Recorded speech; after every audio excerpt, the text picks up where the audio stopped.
Here's the big challenge of life. You can have more than you've got because you can become more than you are. That's the challenge. And of course the other side of the coin reads, unless you change how you are, you'll always have what you got. I have found in my experience that income does not far exceed personal development.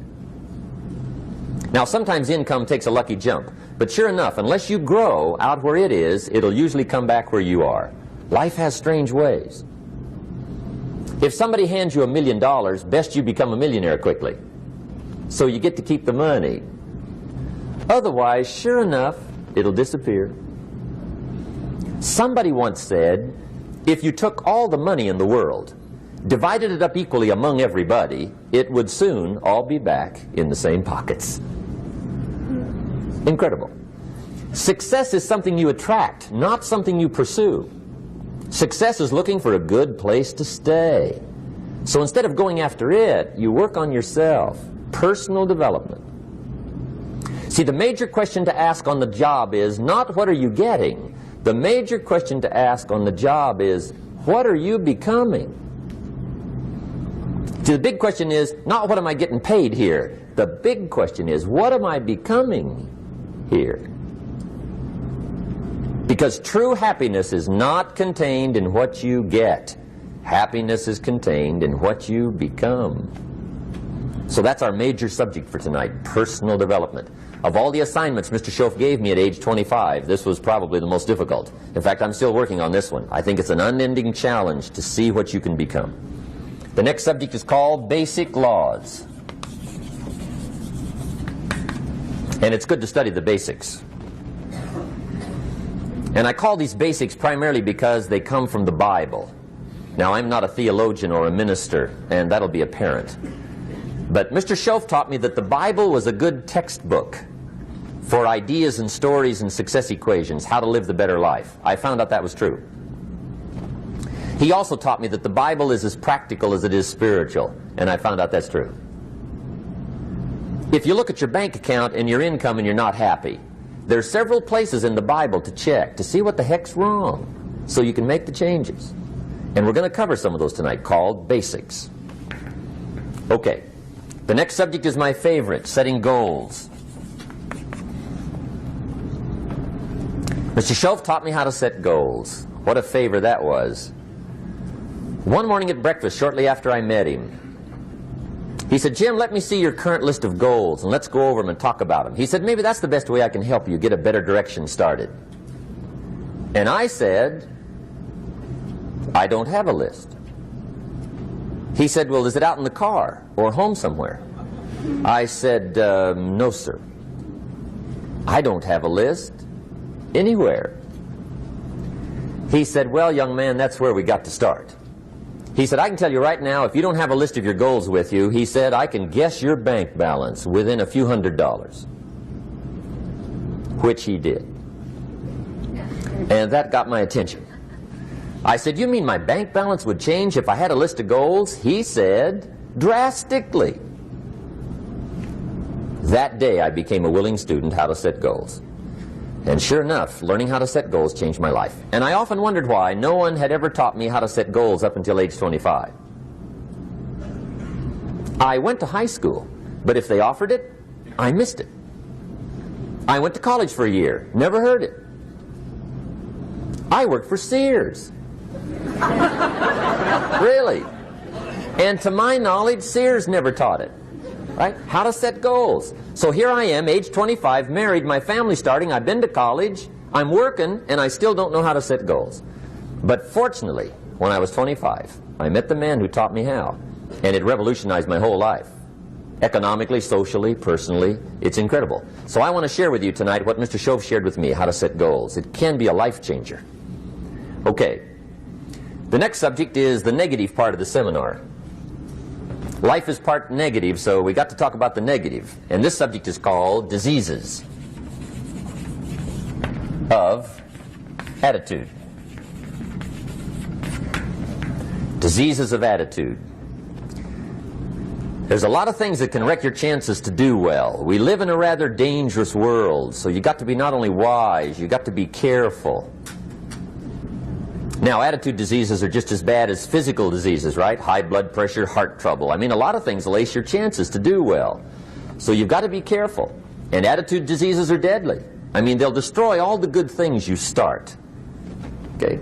So we'll go through those attitude diseases, how to spot them, how to look for them, what they are, and the cure. And I'm a pro on these because I've had them all, so I can give you excellent advice on these. Now, the last subject we're going to consider tonight is called the day that turns your life around. The day that turns your life around. And under this subject, we're going to talk about the emotions that can change your life. Human beings are emotional creatures, and emotions are powerful for life change. Now, of course, emotions are so powerful they can go either way on you. Emotions can either build or destroy. So you really have to employ emotions properly. We call civilization the intelligent management of human emotions. If you can intelligently apply your emotions in the right direction, no telling what can happen. Could turn your life around one day would be sufficient. So we'll talk about those. Okay. Now that's a lot to cover in one evening, but we'll keep at it here and see if we can't get it all done. I'd like to have you now jot down the theme of the seminar. Every seminar should have a theme, I guess. We've got one. It's on some of our literature if you happen to notice it, but if you didn't, for your notes, here it is. The theme of the seminar goes like this: the major key to your better future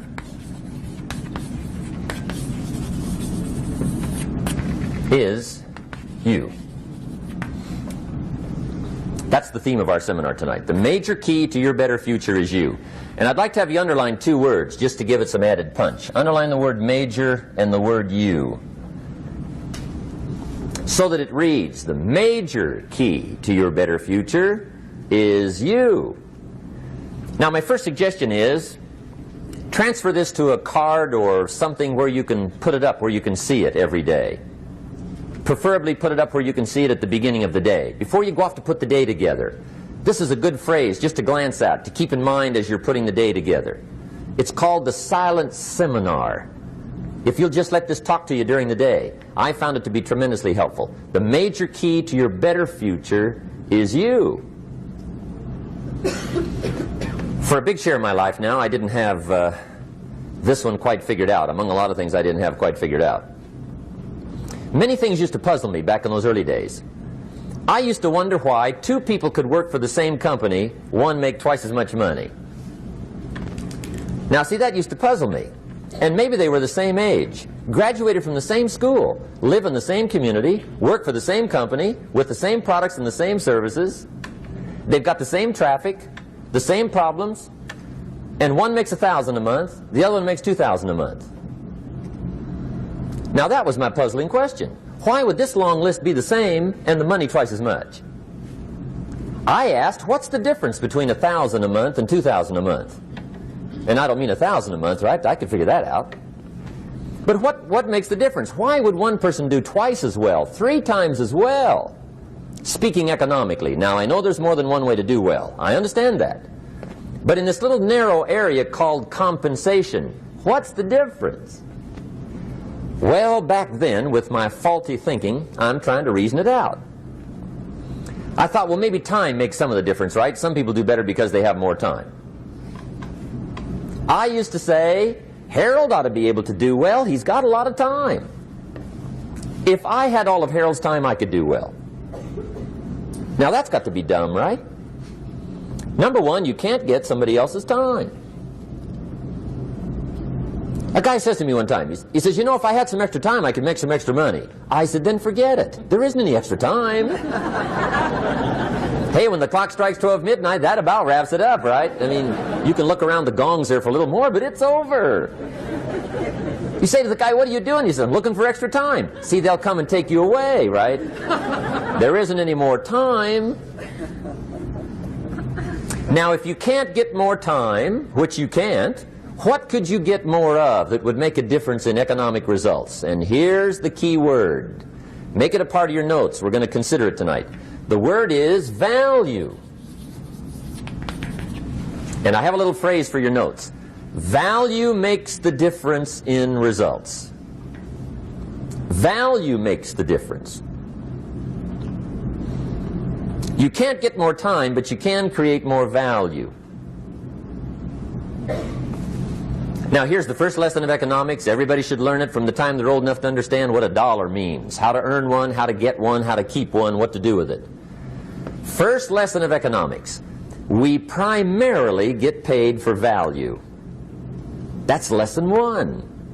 Bringing value to the marketplace, that's how you get paid. You don't get paid for the time.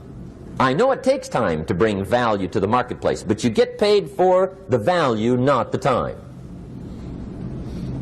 Now, since that's true, here's one of the key questions of the evening. Is it possible to become twice as valuable at the marketplace and make twice as much money in the same time? Could you become 3 times as valuable? Make 3 times as much money in the same time? Is that possible? The answer is yes, if.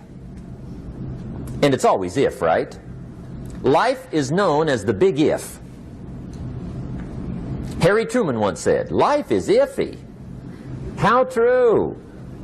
And here's the big if we're going to consider it tonight. It's possible to do much better at the marketplace if you go to work primarily on yourself.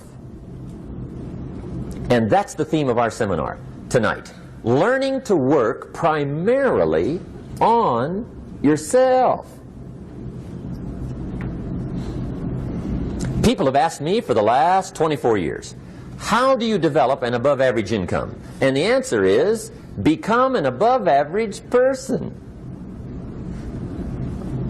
Develop an above-average handshake. Some people want to be successful, they don't even work on their handshake. As easy as that would be to start on. They let it slide, they don't understand. Develop an above-average smile. Develop an above-average excitement. Develop an above-average interest in other people. Develop an above-average intensity to win. See, that'll change everything. Probably one of the most frustrating experiences in life is looking for an above-average job with above-average pay without becoming an above-average person. It's called frustration.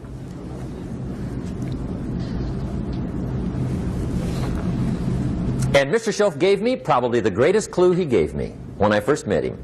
He said, Jim, if you want to be wealthy and happy the rest of your life, just learn this lesson well. He said, learn to work harder on yourself than you do on your job.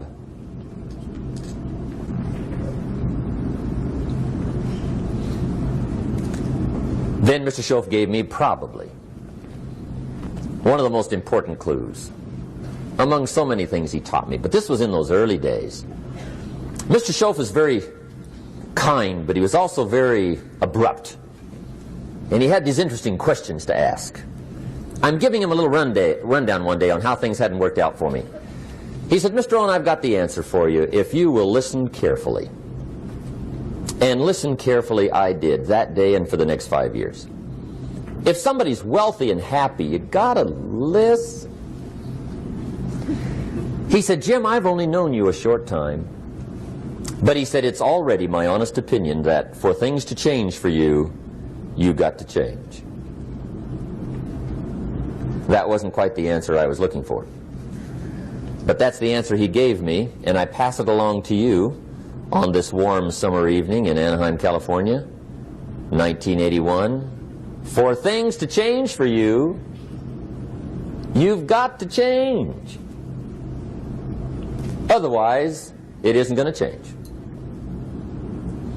Before I met Mr. Shoaff, I used to say, I sure hope things will change. Right? That seemed to be my only hope. If it isn't going to change, I'm in serious trouble. And then I discovered it isn't going to change, so I'm in serious trouble.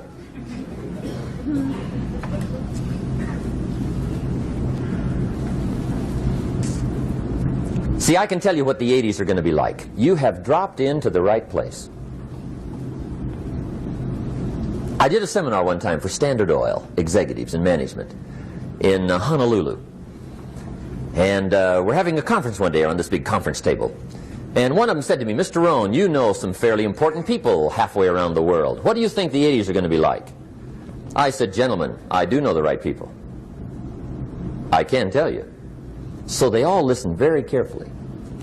And I said, gentlemen, based on my wide experience, I can really honestly say to you, in my opinion, in the 80s, it's going to be about like it's always been. Aren't you glad you came? That's inside. I don't pass that around just everywhere. Now, of course, I said that to make a point, but I also said it because it's accurate. It's going to be about like it's always been. It isn't going to change. The tide comes in, and then what? It goes out. For 6,500 years that we know of, recorded history, and probably long before that. So it is not going to change. It gets light, and then what? It turns dark. 6,500 years. See, it's not likely to change.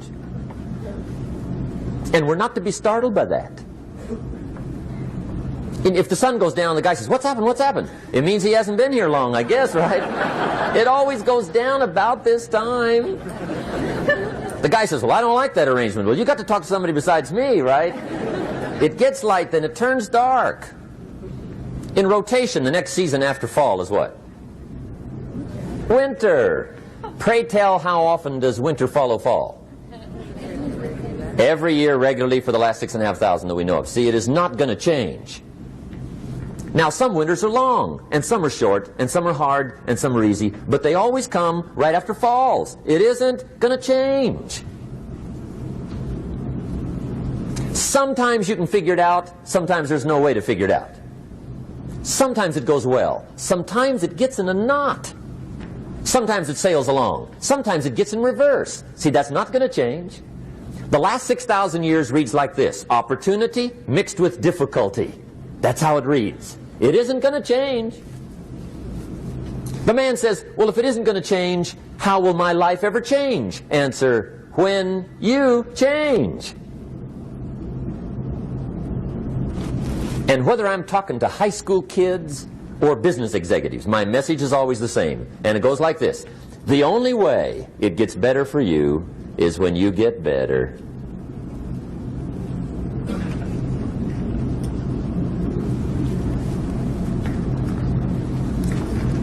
Let me give you the 4 major lessons in life to learn. Here's 4 majors. It's good to study the majors. In our weekend seminar we teach. Some people don't do well because they major in minor things. You've got to be on the lookout. At the end of every week, end of every month, you've got to check, make sure you're not spending major time on minor things. Okay, we go through that whole series. Majors and minors. Now, let me give you 2 phrases before we get to the 4 majors. This will set it up and you'll see where I'm going. 2 key phrases for your notes. Here's the first one. Life and business is like the changing seasons. That's the first phrase. Life and business is like the changing seasons. One of the best ways to describe life, it's like the seasons. Frank Sinatra sings, life is like the seasons. Now here's the second phrase. Very important. You cannot change the seasons, but you can change yourself. You can't change the seasons, but you can change yourself. And see, that's how life gets better for you, not by chance, but by change. Now here's the 4 major lessons in life to learn. I've got my first book finished, came out a couple of weeks ago. This is in it, the 4 major lessons in life to learn. Here they are. Number 1, learn how to handle the winters. That's lesson 1. They come right after falls, with regularity. Some are long, and some are short, and some are hard, and some are easy, but they keep coming. You must learn to handle the nights. They come right after days. You must learn to handle difficulty. It comes right after opportunity. You must learn to handle recessions. They always follow progressions. For the last 6,000. See, it isn't going to change. The lesson you must learn is how to handle it. And there's all kinds of winters, right? The winter when you can't figure it out. The winter when it all goes smash. The winter when it turns belly up. The winter when it won't work, when you've run out of money and you've got a broken heart. See, those are winter times. There's all kinds. Economic winters, social winters, personal winters. When your heart is smashed in 1,000 pieces and the nights are unusually long, your prayers seem to go no higher than your head. It's winter time. Barbra Streisand sings, "It used to be so natural to talk about forever, but used to be's don't count anymore. They just lay on the floor till we sweep them away.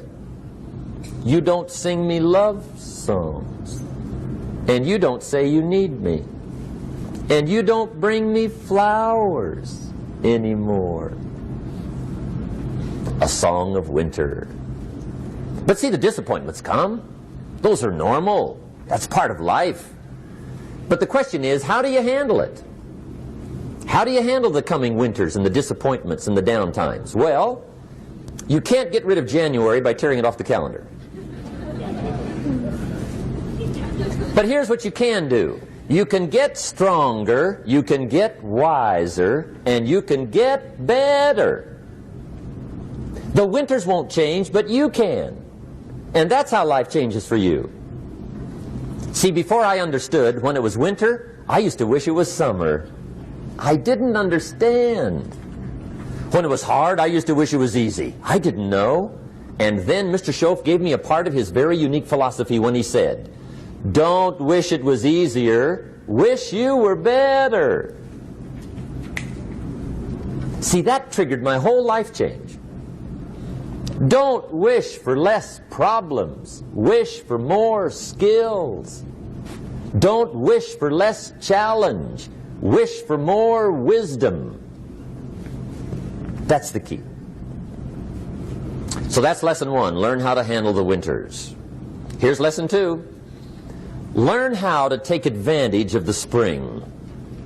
That's the second one. Spring is called opportunity. And spring follows winter. What a great place for it. If you were going to put it somewhere, that'd be the place to put it, right after winter. And pray tell, how often does spring follow winter? Every year with regularity, 6,000. You can almost count on it. See, opportunity always comes. Days follow nights. Isn't that terrific? Opportunity follows difficulty. But here's what you must learn to do. Underline these 2 words in that key phrase. Take advantage. Underline those 2. You must learn to take advantage of the spring. See, just because spring rolls around is no sign you're going to look good come fall. You got to do something with it. In fact, you have to get good at one of 2 things in life. Planting in the spring or begging in the fall. Or get somebody to do it for you. See, those are about the only alternatives. Now here's what else you must do. Take advantage of the springs quickly, because there's only a few. Just a handful of springs have been handed to each of us. They don't come forever. Life is fairly brief. So you got to read every book you can get your hands on what to do with your springs while they're here. And take advantage, they soon run out. The Beatles wrote, "Life is so short." And for John Lennon, it was extra short. But life is brief.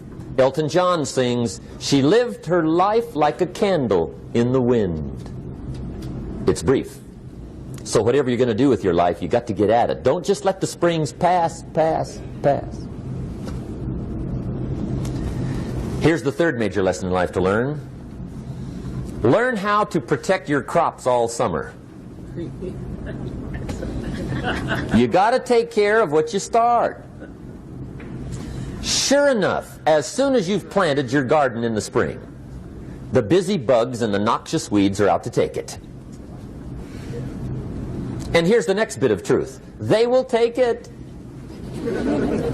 unless you prevent it.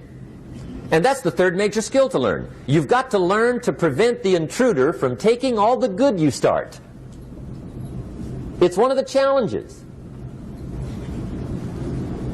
Here's two key phrases under number 3.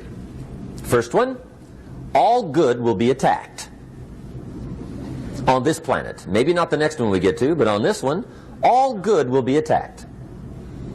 Every garden will be invaded. Not to think so is naive.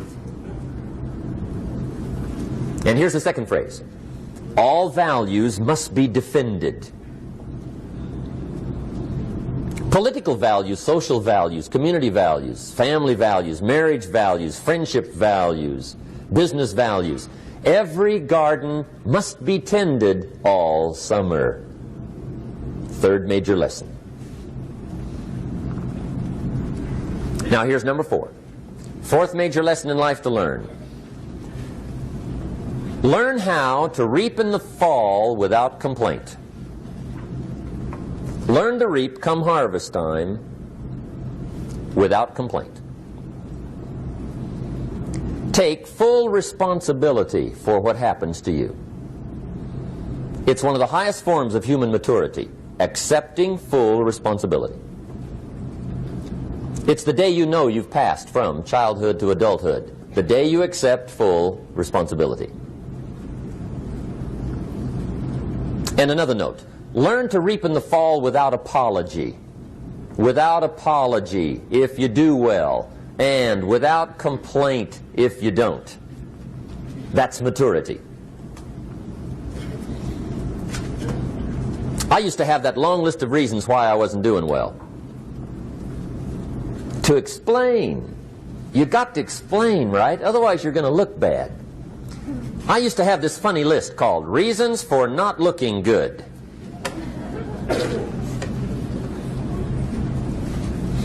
I used to blame the government. I mean, you can believe that or not. It was at the top of my list. I had a lecture second to none. The government. That was on my list.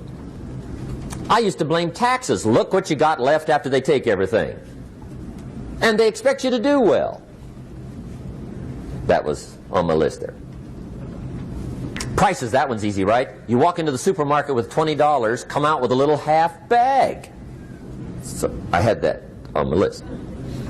I used to blame the weather. I blamed the traffic. I used to blame my car. I blamed the manufacturers. I used to blame the company. I blamed company policy. I used to blame the training program. I blame my negative relatives. They were always putting me down. I blame my cynical neighbors. They're just selfish, looking out for themselves. Won't loan you money? They were on my list.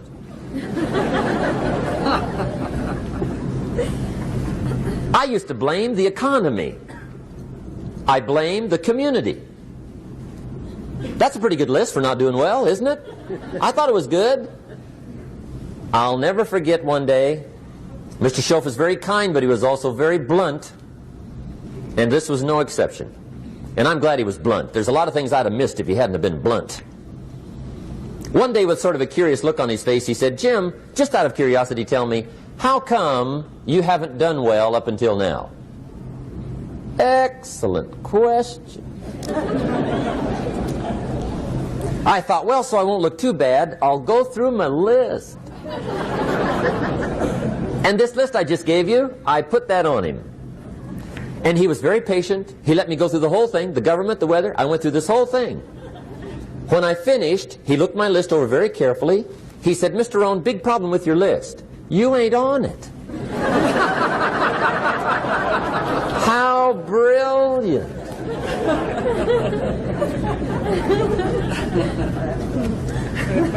When I went to work for him a few months later, I learned very quickly to tear up my list, reasons for not doing well, and I threw it away.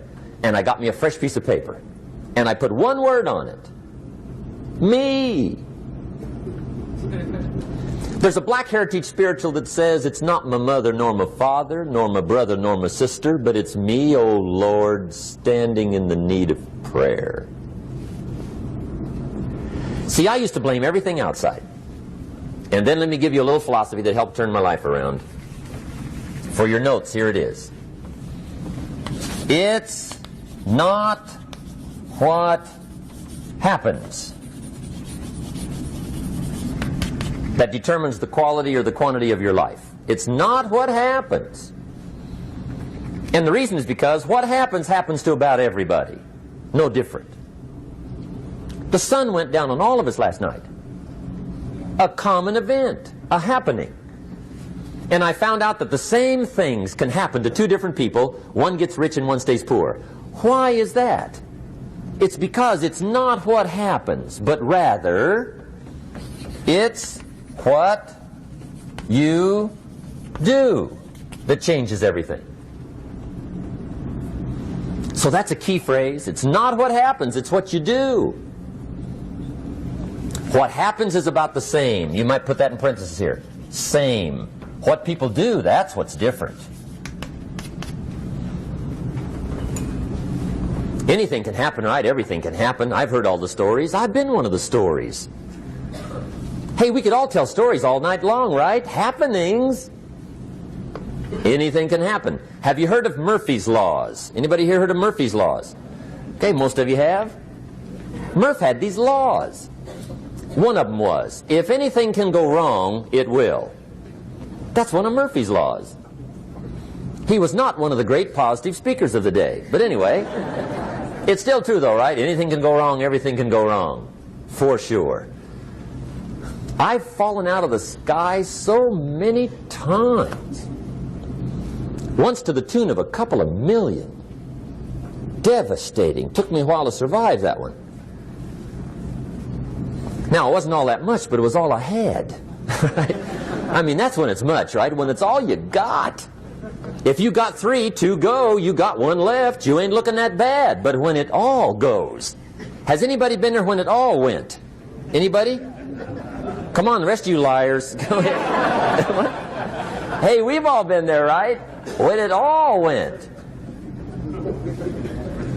Of course, it used to be a long time ago, right? When you ran out of money, got to 0, you were all through. Heck, now you can whistle right on by 0, right? I mean, they will bury you. That's what they will do.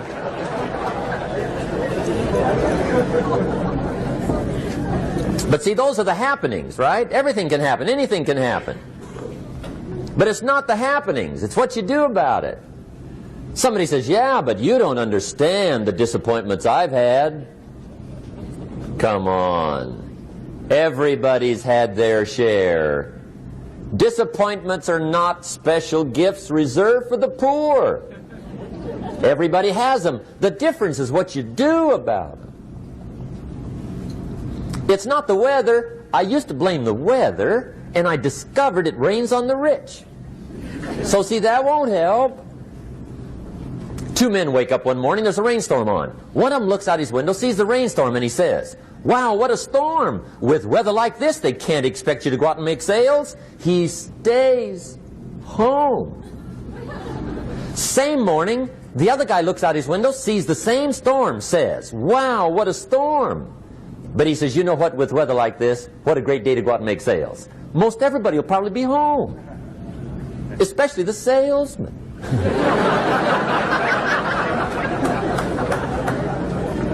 See, that's the difference in how your life works out. It's not what happens, it's what you do. So here's one of the key questions of the evening. Starting tomorrow, what are you going to do that'll make a change in your life's direction? Good question. What are you going to do starting tomorrow that'll make a difference? Now see, if you don't do something starting tomorrow that'll make a difference, guess what? It's gonna be the same. And see, that way you can guess what the next 5 years are going to be like. Look at the last 5. Because the next 5 are going to be like the last 5 unless you, major key, tomorrow, change it all. Or change a little, or change something, or don't change. It's choice time. You can do whatever you want. But it's nice to know any day you wish you can change your whole life. What can you do starting tomorrow that'll make a difference? Good question. What can you do with economic chaos, massive disappointment? What can you do with a broken heart? What can you do when it won't work? Good question. So if I had a word with you tonight, one-on-one, just you and me. I think my personal advice to you would be, this year, 1981, reach down inside of you and come up with some more of those remarkable human gifts. They're there, waiting to be utilized. And then change anything for you you want to change. And I challenge you to do that because you can change. If you don't like how it is for you, change it. If it doesn't suit you, change it. If it doesn't please you, change it. If it isn't enough, change it. And I challenge you to do that because you can change. See, you don't ever have to be the same again after tonight, only by choice. If you don't like your present address, change it. You're not a tree.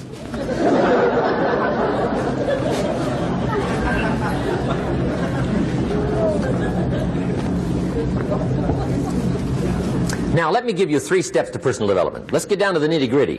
What does it take to really make the changes starting tomorrow? It takes more than philosophical pronouncement. I know that. It also takes more than enthusiasm. I know we're hearing a lot about enthusiasm these days, but see, that just won't do the job.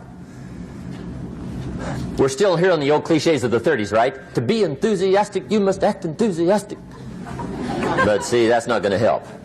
After you have leaped about, there are some things you got to do, or it isn't going to change. See, you can get all excited about lifting 200 pounds till you get to the gym. And then you need a new excitement. And the new excitement is called discipline. Major step to human progress. Discipline. If there's one thing to get excited over, that's it. Get excited over your ability to make yourself do the necessary things. What could you make yourself do starting tomorrow that would change it all? No! Tell him. Now, see, that's exciting. On any given day, you can massively change the direction of your life. Murder is a clear example that any one person on any given day can forever alter the course of their life. It just happens to be a negative act.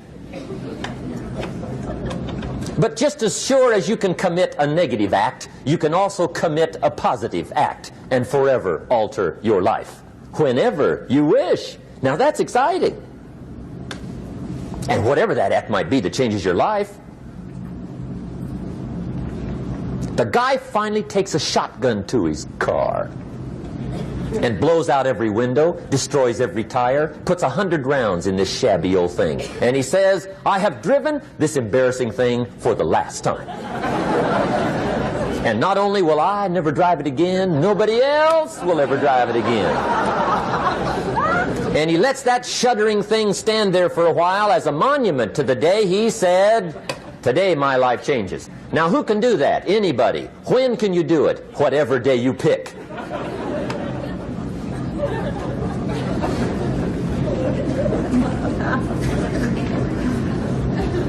Now here's the key to discipline. Start with the little disciplines, get excited over the little disciplines, and get right on those, because those will lead to the big ones. You can't handle the big challenges in life unless you take on the little ones. Make a list of all the things you can do, get right on those, discipline yourself for those, both for the results and for the muscle and for the practice, so that when life hands you some big challenges, you'll be ready, you'll have the muscle. But see, if you don't handle the small ones, you can't take care of the big ones. Okay, here's what else it takes for life change. Self-motivation. Key phrase, self-motivation. I don't know why we call it self-motivation. It's really the only kind there is. You've got to motivate yourself. Because I found out you can't change people. They can change themselves, but you can't change them. Lord knows some I've tried. But see, it won't work. People have to change themselves. I learned some of those lessons early. I built a little sales organization way back in those early days. I'm 25. And I had some nice people. I said, I'm going to make these people successful if it kills me. I almost died, right? I mean, you can't do that.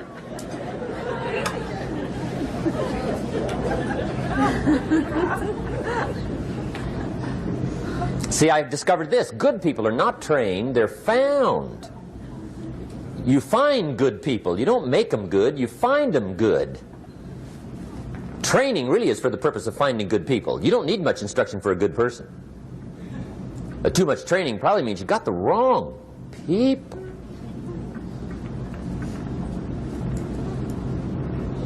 So you got to find the right people. That's the key to getting a good job done. One of the major things we learn in management, lesson 1, don't send your ducks to Eagle School.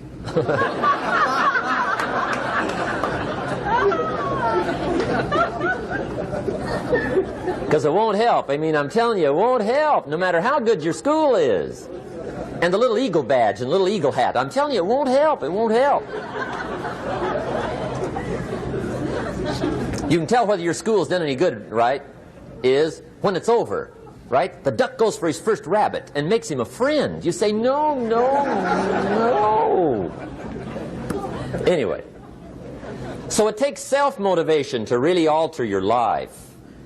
And you don't want to give self-motivation away to somebody else and make it somebody else motivating you. The guy says, boy, if somebody just come by and turn me on. What if they don't show up? Right? See, you got to have a better plan for your life.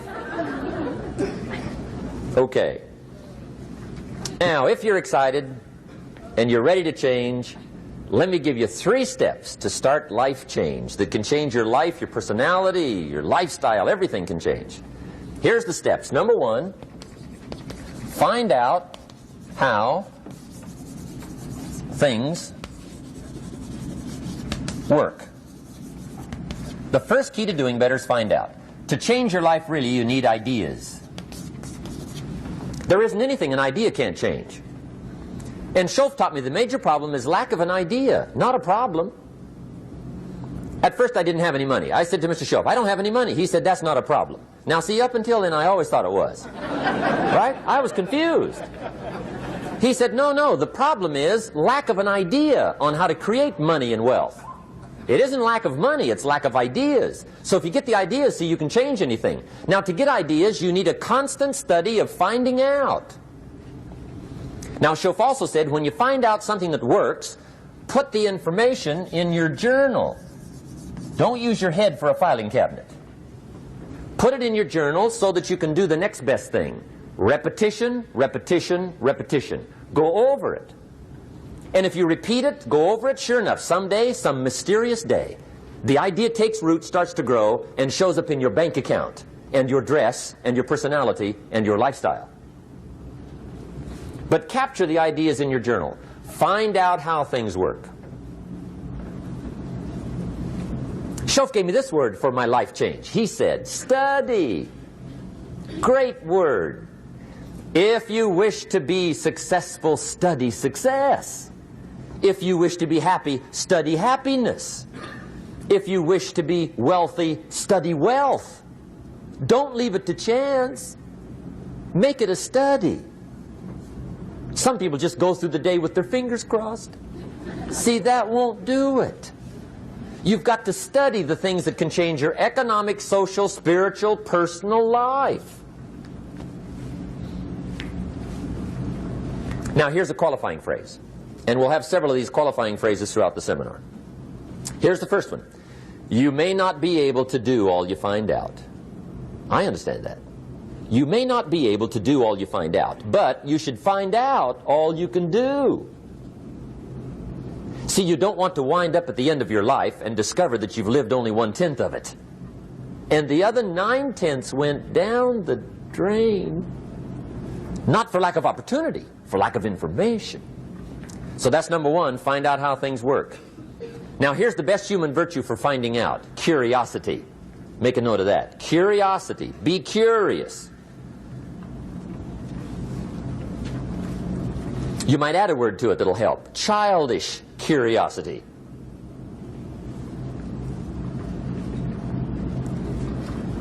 What will kids do if they want to know something bad enough? Bug you. That's the phrase. They can ask 1,000 questions. You think they're through? They got another 1,000. They'll drive you to the brink. It's a virtue. when you got to know. Be like a child. In fact, Jesus, the master teacher, said, unless you can become like little children, you might as well forget it. You don't have a prayer. Excellent advice. You got to be like children. 4 ways, in my opinion, to be like a child. Number 1 is curiosity. Number 2 is excitement. Get excited like a child over your ability to make yourself do anything for change. 3rd is faith. Have faith like a child. Adults are too skeptical. And 4th is trust. Trust is a childish virtue, but the rewards are incredible. So be like a child. Now, if you're curious, let me give you 3 ways to find out how to change anything. Any life direction, any dimension. Here's 3 ways to find out how to change anything. Number 1 is to read. Become a good reader. All of the successful people I know and work with around the world, they're all good readers. Curiosity drives them to read. They got to know. They just read.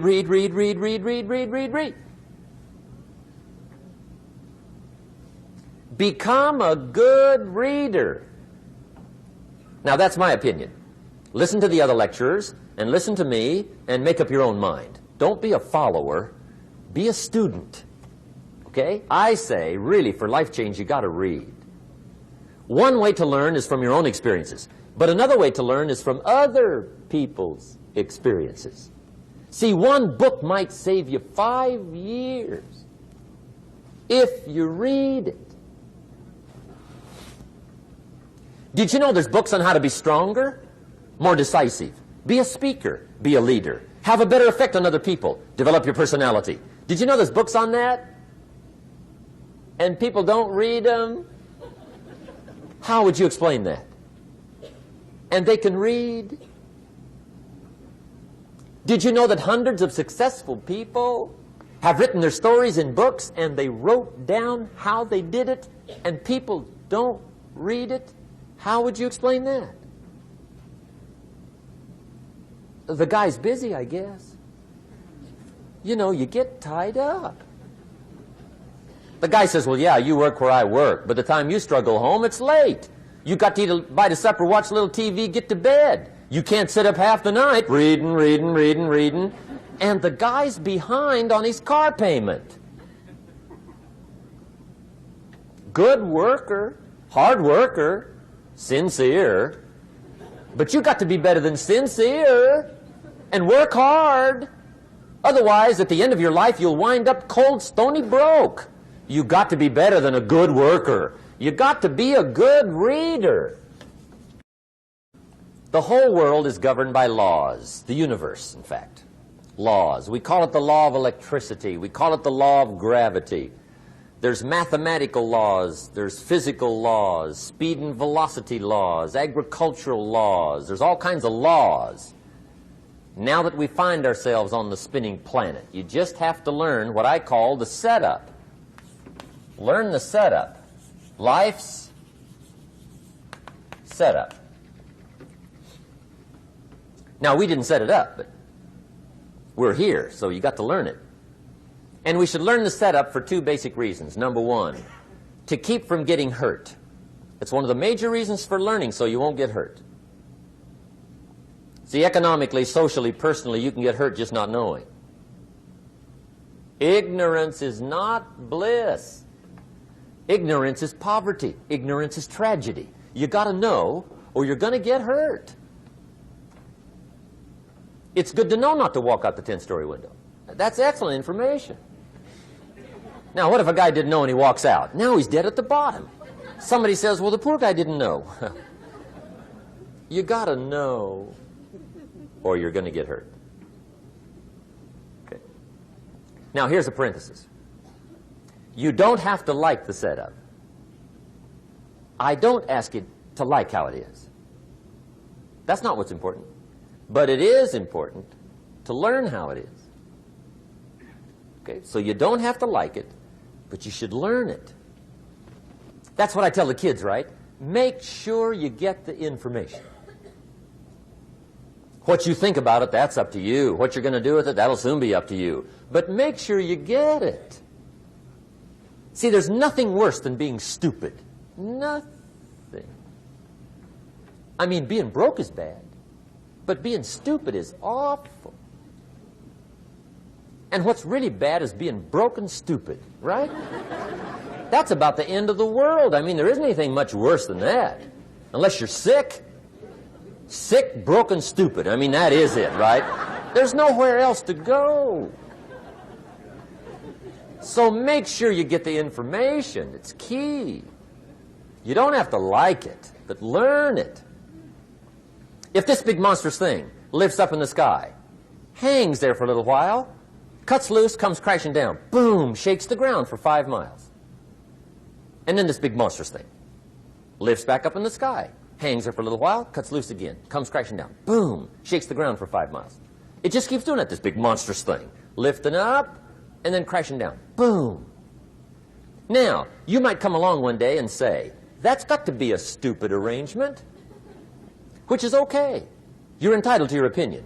But the first thing you should learn to do is get out from under it, right? That's number one. You might have a great moral argument. You might want to shake your finger at the sky, but do it from over there, right, so you don't get smashed. It's called your basic smart. So number one, learn so you won't get hurt. Whether you like it or not, learn. Now here's the second reason for learning, the setup, to benefit. It's called the plus of life. And that's what life is, right? Both minus and plus. The minus is tragedy, heartache, misery, failure, unhappiness. But life is also happiness, prosperity, good feelings. So here's the key. Learn to get on the good side of the way things work.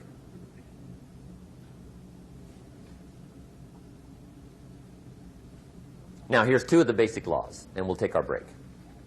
Shof taught me these. They come from the Bible. Now again, I'm an amateur, okay? When it comes to the Bible, I'm not a pro. So you'll sort of have to take my way of putting it. But here they are. The first one is the law of use. The law of use. And it goes something like this. Whatever you don't use, you lose. Lack of use causes loss.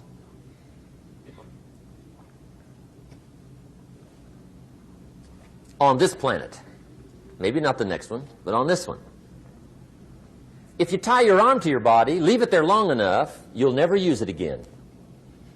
It's over for the arm. Now, it may not be over, but it's over for the arm. The only way to keep the use of this arm is what? Keep using it. If you quit, you lose automatically. They don't bring it up for a vote. You lose automatically when you quit. Now, the same thing that goes for your arm goes for your brain, mentality. The same thing goes for all the human virtues. Ambition, unused, declines. Strong feelings, unused, diminish. It doesn't grow, it diminishes. Faith, unused, decreases. It's a law. Vitality unused diminishes. Energy unused decreases. The guy says, well, I'm going to save up my energy. You can't do that. That's like trying to save today, put it on the end of the year. See, you can't do that. They'll come take you away. If you don't use today, what? It's lost. The guy says, well, I'll work twice as hard tomorrow to make up for it. See, that's foolish. You could have done that anyway. Today unused is lost. A talent unused is lost. An ability unused is lost. So here's one of the key expressions of the evening. Take a new inventory of yourself. Starting tomorrow, new project. Take a new inventory. And make sure that all of your talent and ability and mentality and ingenuity and vitality and strong feelings, faith, courage, make sure that all you've got's being used. Otherwise, you lose. Now, one of the best illustrations of the law of use is a Bible story called the Parable of the Talents. The talent story. Interesting story if you haven't read it in a while. Just review it. It's a good story. An ancient story. It says there was a master with 3 servants. He got them together one day and he said to the 3, I've got these talents. And in those ancient days, a talent was a measure of gold. And he said to the 3 servants, take these talents and see what you can do with them while I'm gone. He said, I'm taking a journey and I'll be gone for a while. When I come back, we'll get together, go over the book, see how you did. He said, here's 5 of these talents for you. 5. Here's 2 of them for you. 2. And here's 1 for you. 1.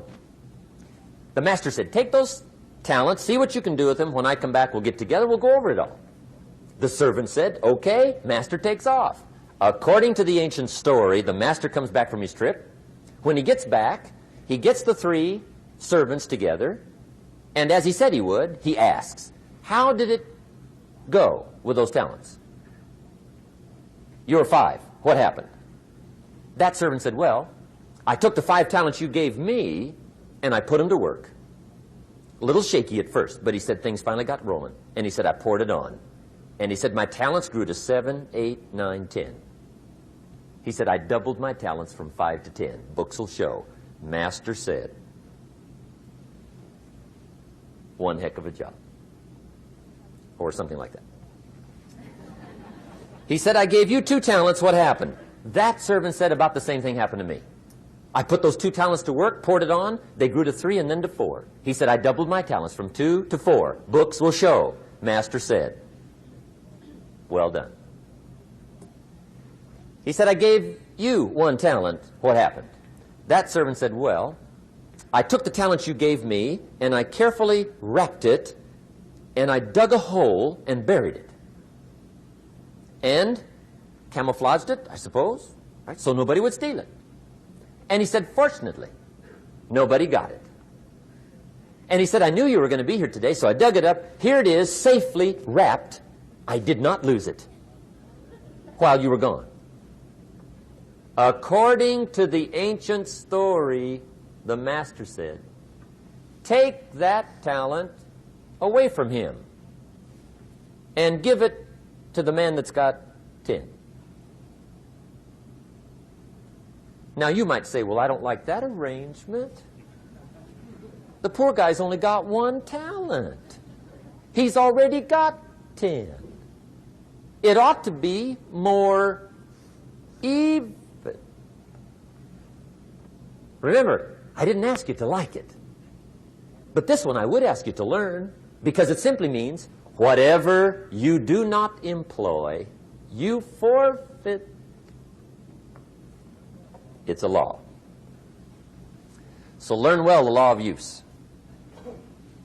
Now here's the second one, and we're going to take our break. Second law from the Bible. This one we've heard since we were small, I'm sure. It's called the law of sowing and reaping. In fact, we've probably heard it so often we could quote it. It says, whatever you sow, what? You shall reap. Fairly blunt, hopefully clear. Here's my first suggestion on the law of sowing and reaping. Don't try to beat it. You might as well try sitting on the sun in the morning. Keep it from coming up. You'll have better luck. Whatever you sow, you reap. Now, for a fair share of my life, I'm a bit mixed up on how all this applies. Among a lot of things I was mixed up on. I knew I wasn't reaping too good. That I understood. My problem was I was confused about what was causing it. Remember me with the funny list? I thought those are the reasons why it isn't working out well. And then Mr. Schoaf gave me the clue that helped me figure it all out. He said, Mr. Rhon, I have another answer for you. There's another way to quote this law that'll show you where the problem is so you can go to work on it right away. All you need to know is where the problem is. Then you can go to work on it. So he quoted me the law another way, and I found out what my problem was. Here's the way you quote the law. Whatever you reap is what you've sown. Now I knew what my problem was. Whatever you reap is what you've sown. If you don't like the crop, who do you look up? Answer, whoever planted it. And where do you find who planted your crop? Answer, in the mirror. What I finally learned to do come fall was to go to the mirror. That's where you go. And if necessary, you say, a few skinny carrots? I got to be unimpressed. Where were you last spring? Asleep. Didn't you read the books? Did you break your hoe? Let me give you 7 key points to the law of sowing and reaping. Let's tick right down through the list of 7, and it'll be break time. 7 points to sowing and reaping. Here's part of the philosophy that really helped me to make some changes in life direction. Number 1, the law of sowing and reaping is negative. That's number 1, which simply means if you sow bad, you reap bad. Now, this is kind of 3rd grade, but it doesn't hurt to go over the basics. If you plant thistle seeds, you don't get pumpkins. Honest, no use looking for pumpkins. John says, how come no pumpkins? Come on, John. The law's negative. That's how come. Now, here's number 2. The law's positive, which simply means if you sow good, you reap good. If you plant pumpkin seeds, you don't get thistles. Not from pumpkin seeds. Mother Nature won't pull tricks on you over in the corner snickering and pushing new thistles and you planting pumpkin seeds. She won't do that.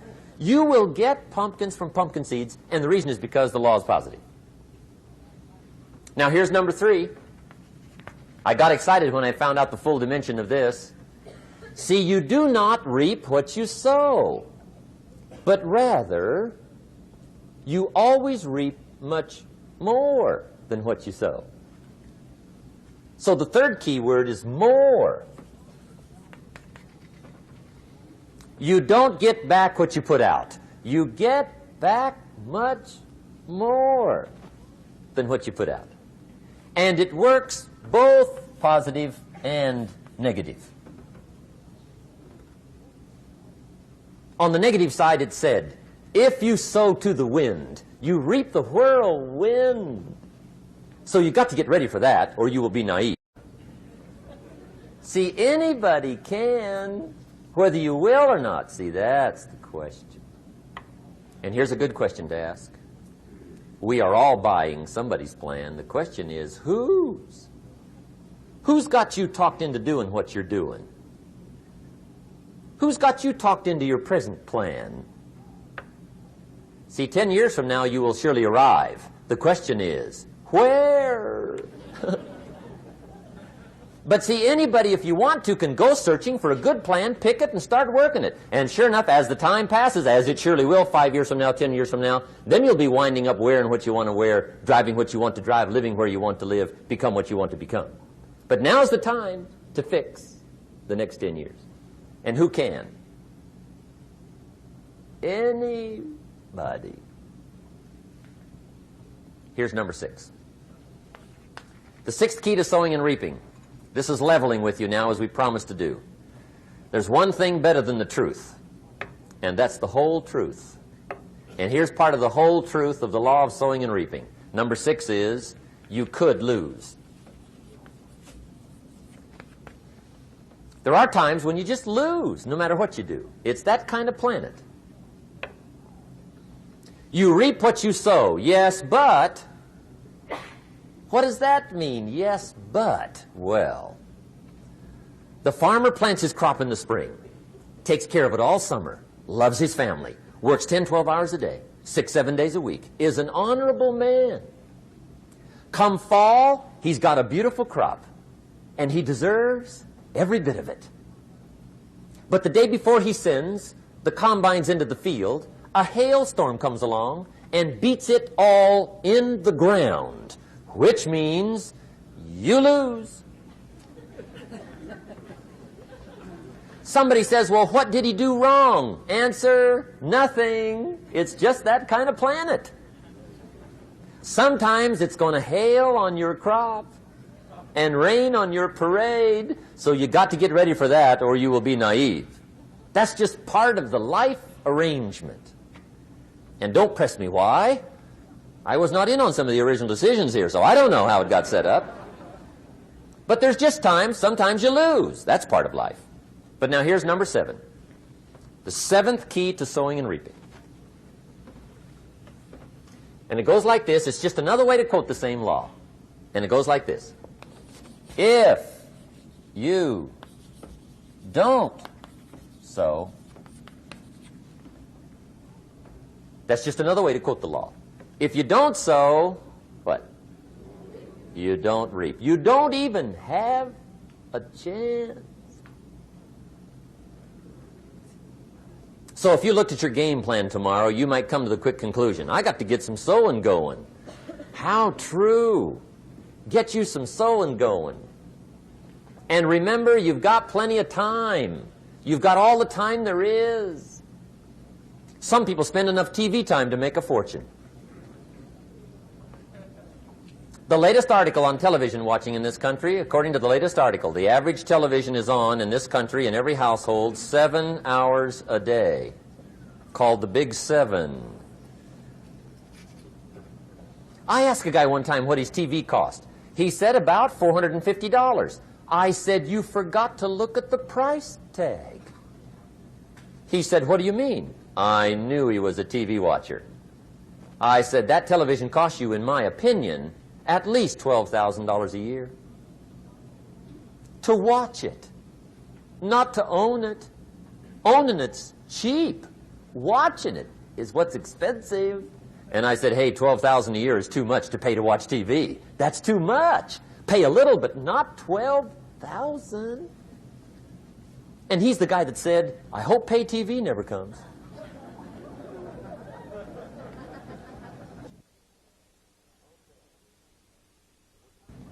Okay. We're trying to cover an awful lot tonight, I realize that.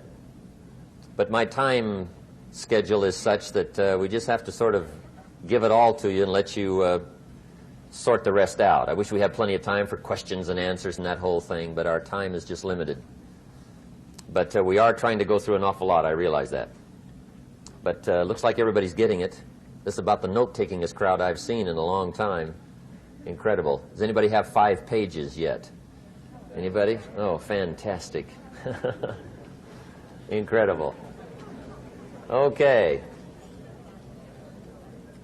Maybe you heard the story about the preacher down in Texas, southern part of the country. He was an evangelist back in the horse and buggy days. And he was very good at being an evangelist, and a lot of people used to come and hear him preach. And one day he put up his tent in one of these Texas towns and expected a big crowd as usual, come hear him preach. And he got there, first night of the tent revival, walked in. 7:30, time to start. And to his surprise, the tent was empty. He thought, well, something must be drastically wrong. So he waited till 7:45, nobody showed up. 8 o'clock, zip. Finally, 8:15. One lone cowboy wandered up on his horse, tied his horse up outside, came in, sat down on the front bench, right, waiting for something to happen. The preacher thought, well, at least I better go down and talk to the cowboy. So he walks down, talks to the cowboy, and he says, Cowboy, I'm the preacher. And he said, I don't know what to tell you. Something's gone wrong. He said, this tent was supposed to be full of people. He said, I'm embarrassed. He said, you're the only one that showed up. And he said, I really don't know what to do. And the cowboy said, well, I'm not a preacher, so I really can't tell you what to do. You know, he said, I'm just a cowboy. But he said, I know this. If I went out to feed my cattle and only one showed up, I'd at least feed it. The preacher thought, hey, the cowboy is right. If you've got a good idea to share, you should share it if there's 1 or 1,000.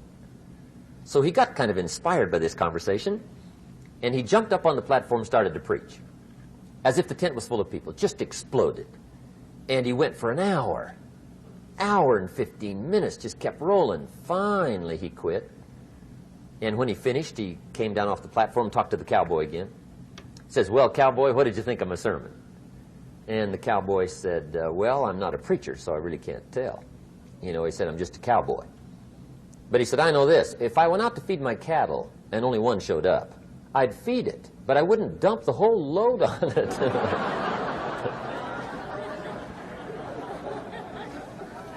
So anyway, if it seems like we're dumping the whole load tonight, I guess we are. But gosh, everybody's doing well. I'm having a good time. I appreciate the response here tonight. Okay, the next subject is setting goals. Let me show you what turned my life every way but loose. Mr. Schoaf dropped this idea on me, changed me completely. Setting goals. Here's what can easily happen if you don't set goals. It's easy to let life deteriorate into making a living instead of designing a life. And we all have a choice. Make a living or design a life. It's easy to get trapped by economic necessity and settle for existence rather than substance. That's easy. But the best advice I can give you on how to break out of that trap is to learn how to set goals. Mr. Schoaf put it to me this way. He said, Jim, if you had enough reasons, you could do the most incredible things. I never forgot how he put that. If you have enough reasons. See, reasons will change your whole life. Mr. Schoaf said to me, he said, Mr. Rhon, I think you've got plenty of intelligence, you've got plenty of talent, you've got plenty of ability. Probably what you lack is plenty of reasons. He said, I don't think your current bank balance is a true indication of your level of intelligence. I was happy to hear that. He said, I think you're much smarter than your present bank balance indicates. And that turned out to be true. I was much smarter. But of course my first question was, well then why isn't it bigger? And he said, you don't have enough reasons. You've got enough intelligence, but not enough reasons. So see, reasons can change your life. Here's what else I found out. Reasons come first, answers come second. You don't get the answers to do well till you get the reasons. Life has a mysterious way of hanging on to all the answers and only gives them up to the people that are inspired by reasons. So reasons make the difference in how your life works out. Now, what are some of the reasons for doing well? Let's go through a quick list called Reasons for Doing Well. First is personal reasons. Some people do well for recognition. Some people do well for respect. Some people do well for the way it makes them feel. They love the feeling of being a winner. Those are good reasons. I have some millionaire friends that keep working 10, 12 hours a day, making more millions. And it's not because they need the money. It's because they need the joy and the satisfaction and the pleasure that comes from being a constant winner. And see, it's not just the money anyway. It's the journey, not the money. Once in a while somebody says to me, boy, if I had $1 million, I'd never work another day in my life. That's probably why the good Lord sees to it they don't get their million, right? They'd quit. They'd quit. Okay. Next is family reasons. Some people do extremely well for other people, and that's powerful. Human beings can greatly affect each other. Sometimes we will do things for somebody else we will not do for ourselves. We're made that way. I met a man one time who said, Mr. Rhon, to do all the things I want to do with my family around the world, he said, I got to have at least $250,000 a year. I thought, incredible. Could a guy's family affect him that much? And the answer is, of course. How fortunate are the people that find themselves greatly affected by somebody for personal achievement. And we are affected. The writer of a recent song said, "If not for you, the winter would hold no spring, couldn't hear a robin sing. I just wouldn't have a clue if not for you." So we can be affected. That might be one of the most stimulating reasons to do well, finding somebody. When Andrew Carnegie died, the wee little Scotsman that built the big steel industry, when he died, they opened up his desk, and in one of the desk drawers, they found a slip of paper. On that piece of paper, Mr. Carnegie had written his goal for his life, and he wrote it when he was in his 20s. And on that piece of paper, it said, "I'm going to spend the first half of my life accumulating money. I'm going to spend the last half of my life giving it all away." What a goal. He got so inspired by that goal that the first half of his life, he accumulated $450 million. And the last half of his life, he gave it all away. Good question tonight. What's got you turned on? What's got you bombed out of sight to get up early and stay up late and hit it all day? Next question. What's got you turned off? When I found the answers to those two questions, my life exploded into change. I finally found out what had me turned off, and I got that cured. And then I got me a long enough list of reasons to turn me on. And once the lights went on for me, age 25, they've never gone out. I've fallen out of the sky a few times, but I've never lost that drive to make something unique out of my life. See, reasons altered my whole life. Now, there's another list of reasons called nitty-gritty. Hard little reasons. Sometimes those little reasons are the most powerful reasons that can change your life. Sometimes it doesn't take much. I now carry several $100s in my money clip. It's only a few $100s, but it was one of those reasons turned my life around. Just before I met Mr. Schoaf, I heard a knock at the door. I go to the door, and there's a little girl standing there about this tall selling Girl Scout cookies. And she gave me one of the finest sales presentations I've ever heard. Special deal, several flavors, this whole package of stuff, $2.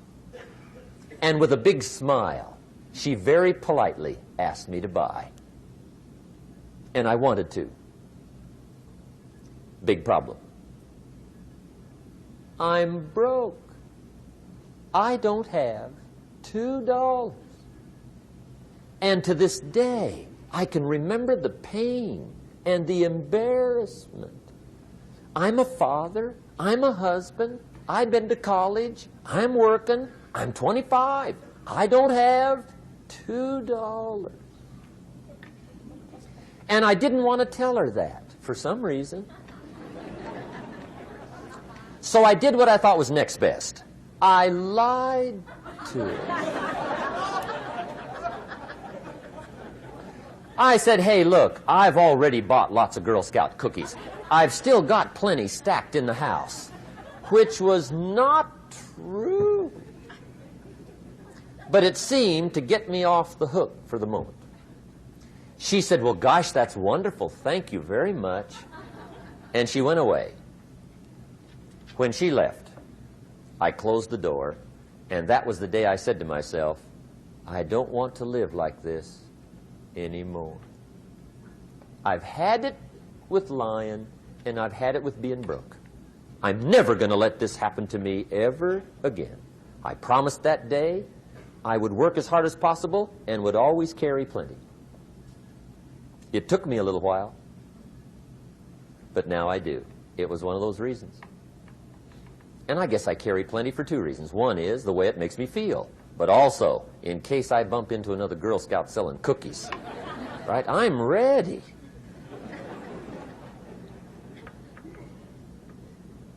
I walked out of the Bank of America one time up in Saratoga, California, where I used to live.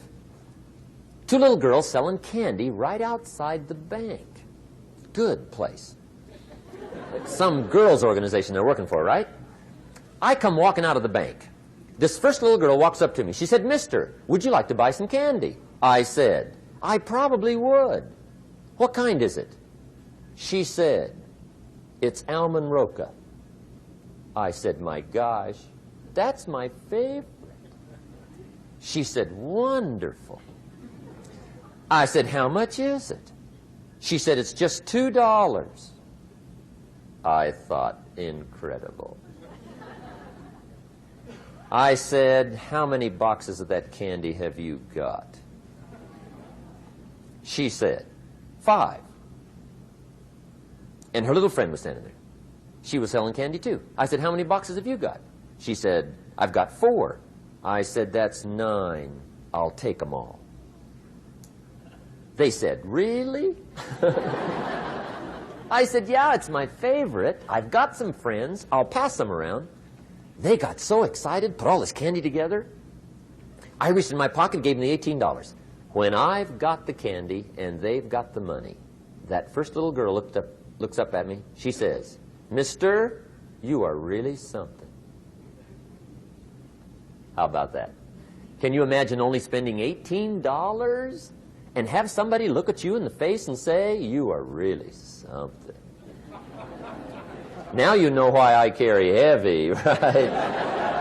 I'm not going to miss anymore. It was just one of those reasons. Helped to change my life. One of my nitty-gritty reasons was budget finance. Budget finance used to grind my soul. Way back in those early days, I had fallen for one of those consolidation loans, where you take all your little hard-to-pay bills, put them into one big impossible-to-pay bill, right?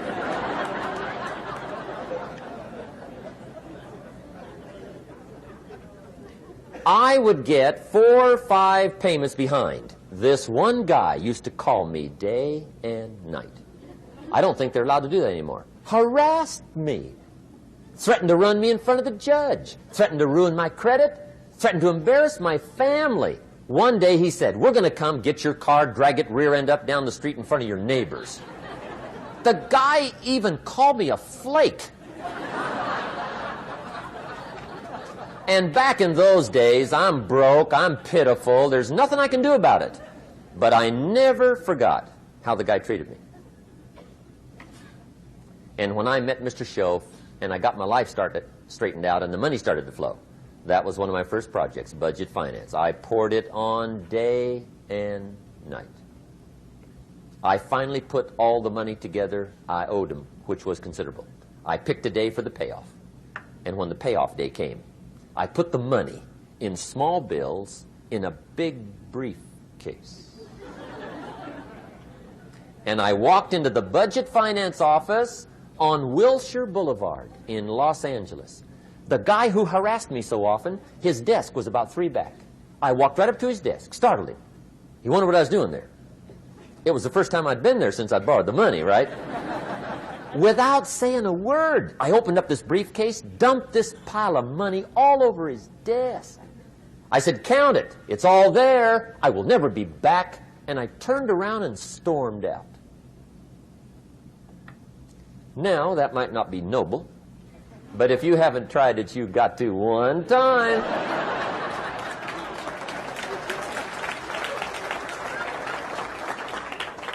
It can be the day that turns your life around. All you need is a reason that turns you on. One of my dear friends, Robert Depew, Bobby used to be a school teacher in Lindsay, olive capital of the world. Bobby taught school several years, got a little weary teaching school. One day decided he wanted to get into sales. So without telling anybody, he just up and quit his job teaching school and jumped into sales. When he did, His brother made fun of him, laughed at him, put him down, said Robert's lost his mind. Had a good job teaching school. Now he thinks he's a salesman. He's going to go down the drain, lose everything. Just put him down something fierce. Bobby said, the way my brother acted when I got into sales, he said, that made me so mad. I decided to get rich. And my question for you tonight is it possible to get that mad? Of course. Wealth is not a matter of intelligence. It's a matter of inspiration. Today, Robert happens to be one of my millionaire friends. Bobby's rich.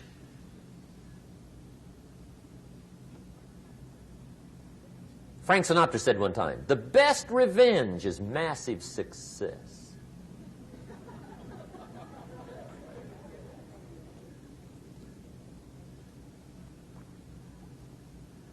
Hey, get you a long enough list of reasons so that after tonight you never lack for inspiration. You might not have all the answers right away, but you can get the answers if you can get the reasons. Now, let me give you a little simple formula for goal setting. Okay? We take 2.5 hours on the weekend for the whole 10-year plan. We don't have time for that tonight. But let me get you started with a little simple formula Mr. Schoaf gave me. And maybe this will be helpful. First of all, I've divided goals into two parts. First is long range. Long range goals. That's your dreams. Your dreams for the next 3, 5, 10, 20, 30, 40 years. Actually, the rest of your life. Your dreams. You've got to keep dreaming. Ronald Reagan, president, said to the joint session of Congress a few weeks ago, the Republic is a dream. And if we don't keep dreaming, we will lose the Republic. Your better future is a dream for yourself and for your family. Where do you want to go? What do you want to do? What do you want to be? What do you want to see? You've got to dream dreams. There's a Bible phrase that says, without dreams and visions, people perish. You've got to have something to go for that inspires the heart and the soul. Dreams. From the children of Sanchez, it says, take the crumbs from starving soldiers, they won't die. Take the bread from hungry children, they won't cry. But without dreams, we all will die. You've got to dream. Don't lose your dreams for yourself, for your future, for your family. The dreams of love and enterprise and travel and doing things, becoming something unique on your journey here. Don't lose your dreams. Do some dreaming. That's long-range goals. You've got to have those. So that's number one. Here's the second part of goals, short-range. Short-range goals. That's your goals for tomorrow, this week, this month, this year, the immediate future. We call these confidence builders. Because if you set up something short-range, go for it, get it, latch onto it, work hard, accomplish it. That starts building your strong feelings to go for your dreams. Now, I've divided goals into 3 categories. Here they are. Number 1 is economic. That's your goals for money, income, business, profits, production. Economics. Make sure you've got your economics well planned. Economics plays a major role in everybody's life. Economics is major, which means it ought to be meticulously well planned for tomorrow, this week, this month, this year, long range. What if you asked somebody tomorrow if you could see their meticulously well-planned list of economic goals? What would they probably say? They'd say, you some kind of a nut? You must be weird. Hey, I found out what success is. Success is doing what the failures won't do. Make sure you've got your economics well planned. It'll put you in the top 5%. one of the key little subjects we talk about on the weekend is the 7 fundamentals for wealth and happiness.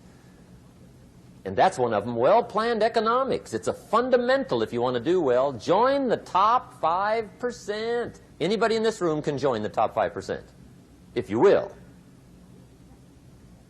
Okay. Now here's the second category of goals, things. Make a list of the things you want. And on my list of things, now I put everything. Little things as well as major things. Doesn't matter how small it is, it goes on my list. I used to just put major things, cars, homes. I don't do that anymore. I now load my list with everything. Everything. And the reason is, part of the fun of having a list is checking it off. That's it. Boy, at the end of the day, if you can go, got it, got it, got it, got it, got it, got it, whatever it is, right? You get into the habit. So load up your list, the things you want. Now, when you check off something major, celebrate. That's an important point to make. Celebrate your achievements. Live it up. Have a party when you reach something you've worked for a while. See, we all grow from 2 experiences. One is called the pain of losing. The other one is called the joy of winning. We need both of them. Amplify them as much as you can, which also means make losing painful. If you set up something, fooled around, didn't get it, put it on yourself.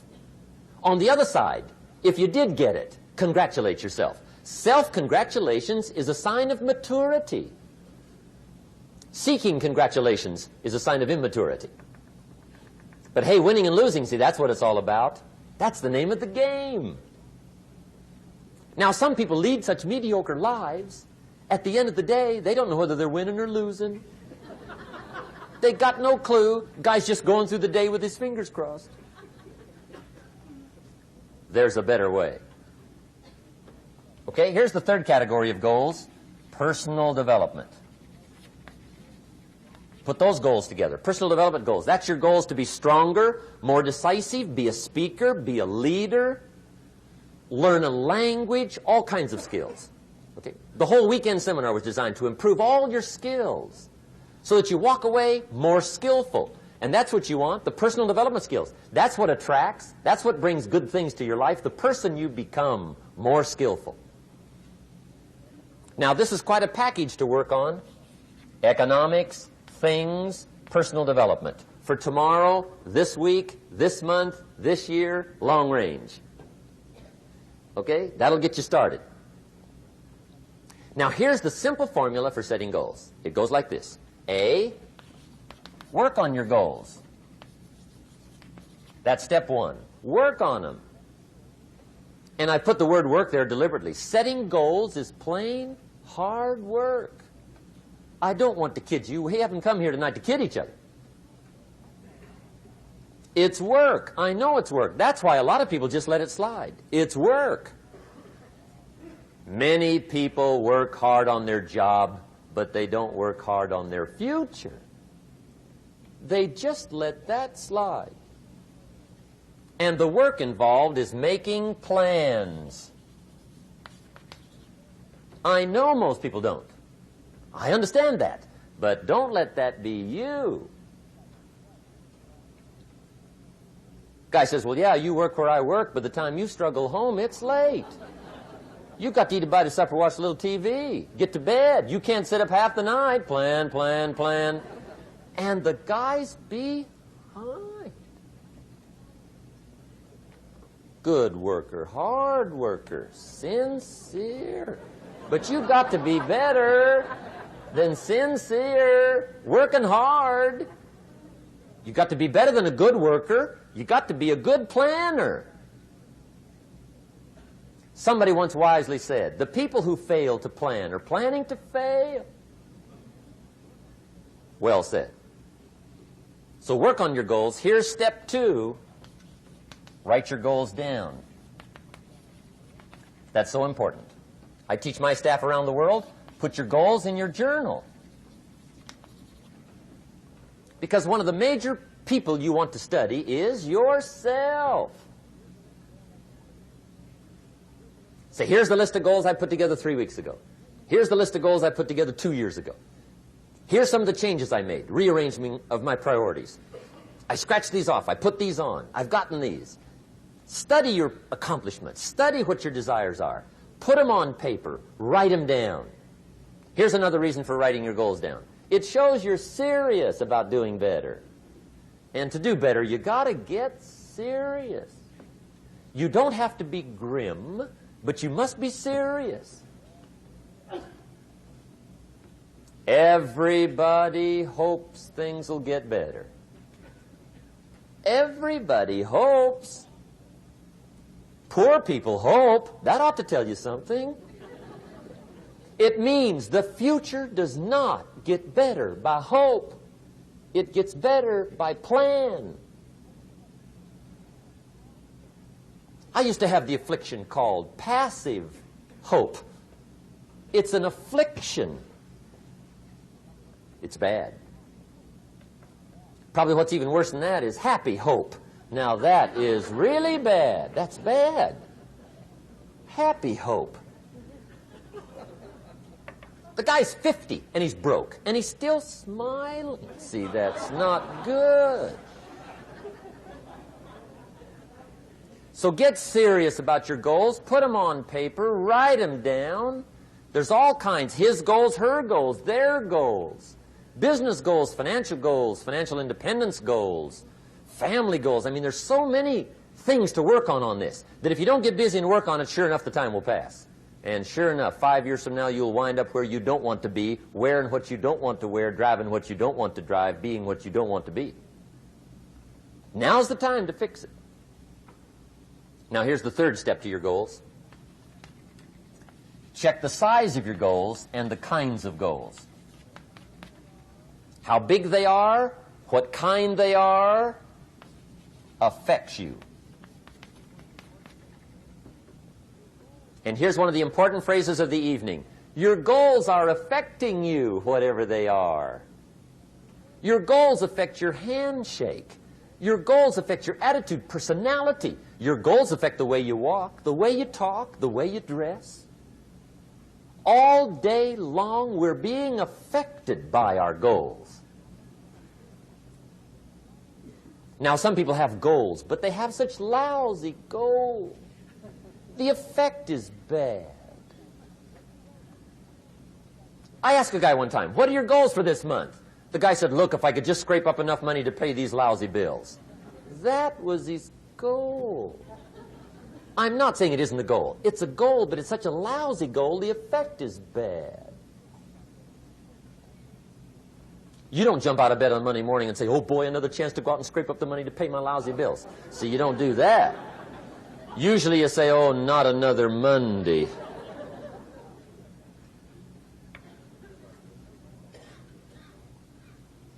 And some people have so given up on life, they have joined the thank God it's Friday club. How sad. Surely those are the same people, when life is over for them, will say, thank God it's over. Let me give you a Bible philosophy that teaches how to get whatever you want. That's the title of the next set of notes. How to get whatever you want. From the Bible. Now again, I'm an amateur when it comes to the Bible. I'm not a pro. But this I can quote, and I think that'll be sufficient. How to get whatever you want. Here's what it says if you're ready. It says, ask.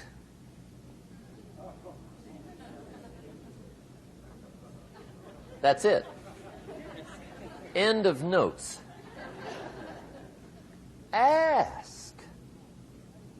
If there's one art in life to learn extremely well, that's got to be one of them. The art of asking. What does ask mean? Ask means, what do you want? And the formula is staggering. It says ask and what? A guy ought to look into that.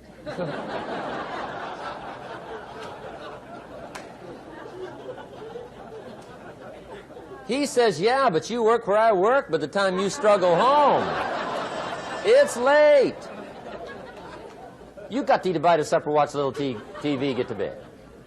You can't sit up half the night, ask. And the guys behind. See, you've got to be better than a good worker. You've got to be a good asker. Now, let me give you 3 key points on asking and receiving. This can do it. Number 1, asking is the beginning of receiving. Asking starts a unique process, mental and emotional. I don't even know how it works. All I know is it works. It's like pushing a button and all this machinery starts working. I don't know how. It just works. There's a lot of things you don't need to know how. Just work them. Some people are always studying the roots. Others are picking the fruit. I mean, it depends on what end of it you want in on. Asking is the beginning of receiving, so start the process. Here's number 2. Receiving is not the problem. Receiving is automatic. Now, if that's true, receiving is not the problem, what's the problem? Failure to ask might be one of your major problems. I don't know. Check it out. The guy says, oh, now I see it. I got up last year and hit it every day, but there's not a scrap of paper with my goals on it. Good worker, poor asker. So you got to change that. Here's number 3. Receiving is like the ocean. There's plenty, especially in California. It's like an ocean here.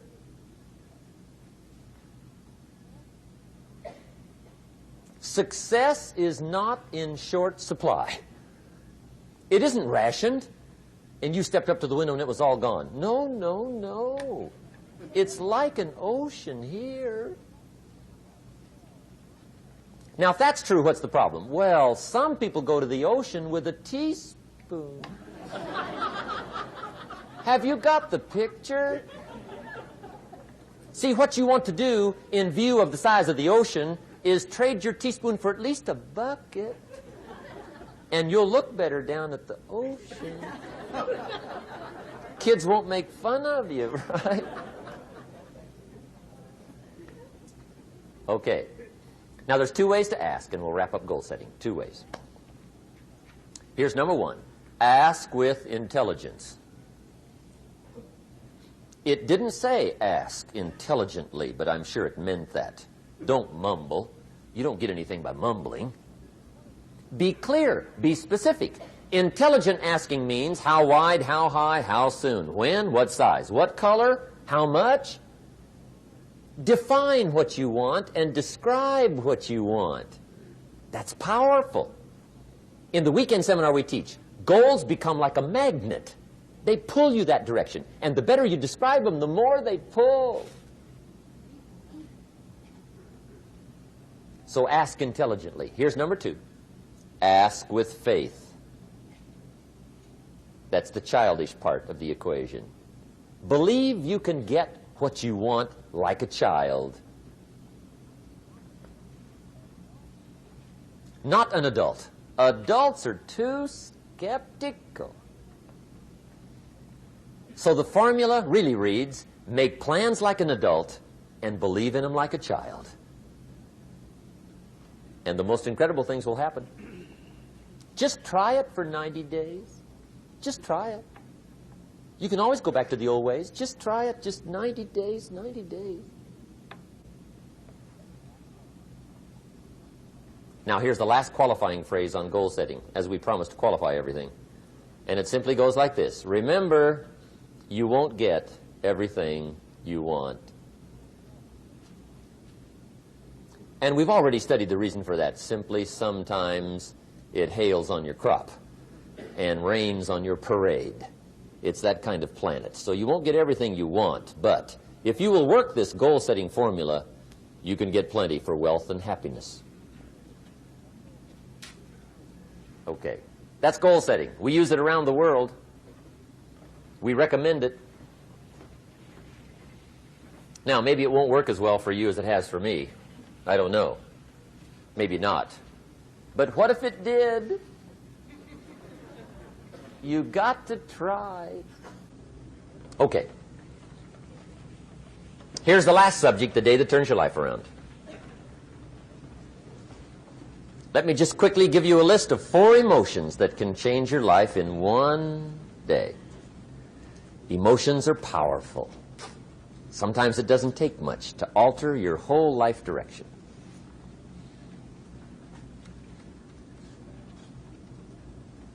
Okay, here they are. Number 1, disgust. Powerful emotion. Disgust says, I have had it. See, that could be the day. The day you can say, I've had it. And whether you've had it with something small or something major, the day you can say, I've had it, may not be the day it ends, but the day it begins. That's what I said when that little Girl Scout left my door when I'm 25. I give her the big lie, she leaves, I say, I don't want to live like this anymore. I've had it with lying and being broke. Powerful day. The man's finally had it with mediocrity. He's had it with being a loser. He's finally had it with those awful sick feelings inside, knowing his wife is at the grocery store looking at 2 cans of beans, one marked 37 cents, one marked 39 cents. And the guy sick inside knows his wife's going to buy the 37-cent can, and she doesn't even like the brand. Do you know why she's going to buy the 37-cent can? To save 2 cents. The guy sick inside finally says, I've had it. Being on my knees in the dust looking for pennies, we're not living like this anymore.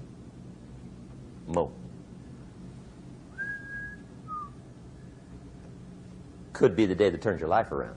The day you can say, I've had it. He walks into his closet and rips everything in it to shreds and says, I've worn this embarrassing stuff for the last time. And not only will I never wear it again, no one else will ever wear it again.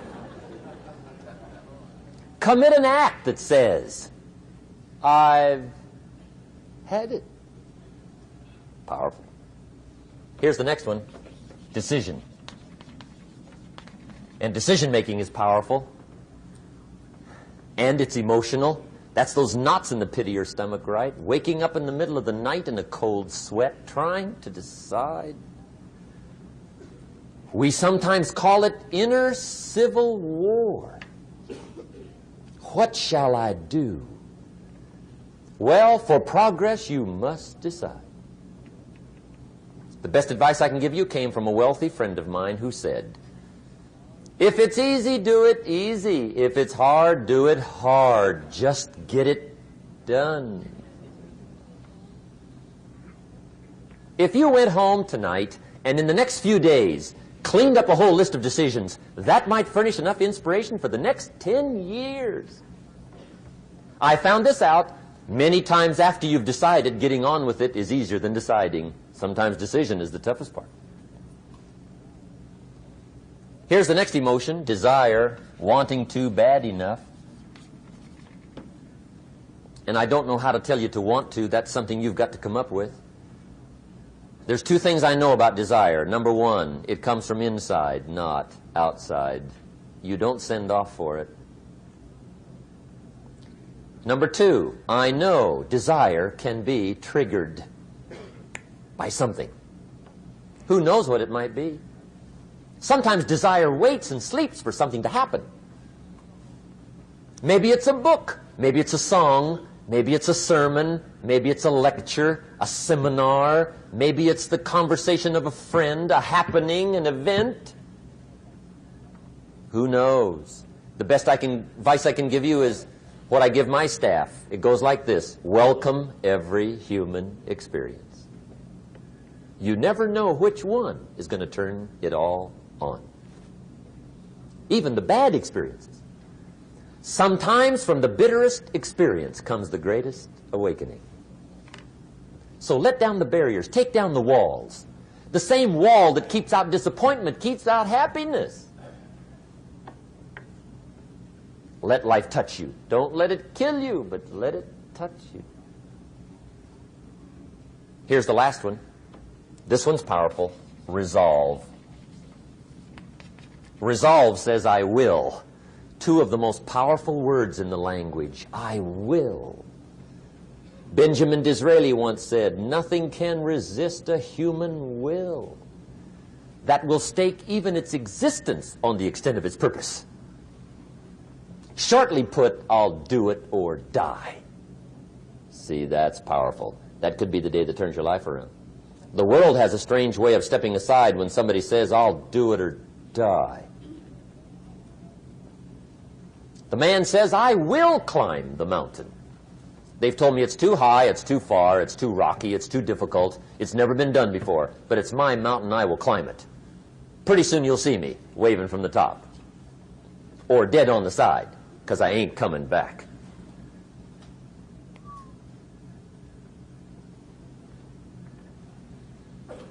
The best definition I ever got from the word resolve came from a little junior high girl in Foster City, California, up north. I'm talking to the junior high kids one day. I love to ask kids definitions. They come up with beauties. I got to the word resolve and I asked, who can tell me what resolve means? And I got several hands, and they were all pretty good, but the last one was the best. Little girl, about 3 rows back, held up her hand. She said, Mr. Rhon, I think I know what resolve means. I said, darling, what do you think it means? She said, I think it means promising yourself you will never give up. I said, that's it.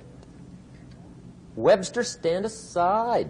That is the definition. Promise yourself you will never give up. I asked the kids, how long should a baby try to learn how to walk? How long? How long would you give your average baby before you shut him off? How long? See, any mother in the world would say, you're crazy. My baby's going to keep trying until it learns how to walk. What a magic formula. Now let me show you what triggers all emotions into activity that brings results. And results is the name of the game. Here it is. Action. Finally, you must do something about how you feel. Jesus, the master teacher, said, don't just be listeners, be doers. The world admires the doers. Whatever it takes to get you to try harder, read more, set your goals, and go for it. Here's the next attitude disease. Over-caution. Some people never will have much. They're too cautious. Now, you can also be too reckless, but you can also be too cautious. This is called the timid approach to life. And my caution was always the risk. Risk used to drive me right up the wall. I used to say, what if this happens? It's called the language of the poor. What if this happens? And on top of that, if this was to happen, look at the fix I'd be in. I better not try. I could always ace myself out. Then I'll tell you what changed my whole life when I finally discovered it's all risky. The minute you were born, it got risky. If you think trying is risky, wait till they hand you the bill for not trying. If you think investing is risky, wait till you get the tab for not investing. See, it's all risky. Getting married is risky. Having children is risky. Going into business is risky. Investing your money is risky. It's all risky. I'll tell you how risky life is. You're not going to get out alive. That's risky. The Englishman says, well, if that's the way it's going to work out, let's give it a go. Right, that's what it's for. Give it a go. Somebody says, yeah, but I'm looking for safety and security. Fine, then huddle in a corner. We'll cover you with a sheet, bring you 3 meals a day. And we'll protect you, feed you, look after you, care for you. We won't let anything happen to you. And you'll probably live to be 100. The guy said, well, yeah, I'd live to be 100. But what a way to live. Right. What a way to live, safe and secure. Don't ask for security. Ask for adventure. Better to live 30 years full of adventure than 100 years safe in the corner. And see, it's not important how long you live. What's important is how you live. Here's the next attitude disease. We're almost through with this motley list. In fact, we're almost through. Hang on. The next one is pessimism. Pessimism, the deadly disease of always looking on the bad side, the problem side, the difficult side, checking all the reasons why it can't be done. The poor pessimist leads an ugly life. He doesn't try to figure out what's right. He tries to figure out what's wrong. He doesn't look for virtue. He looks for faults. And when he finds them, he's delighted. How ugly. This is the poor guy who looks through the window, doesn't see the sunset. He sees the specks on the window.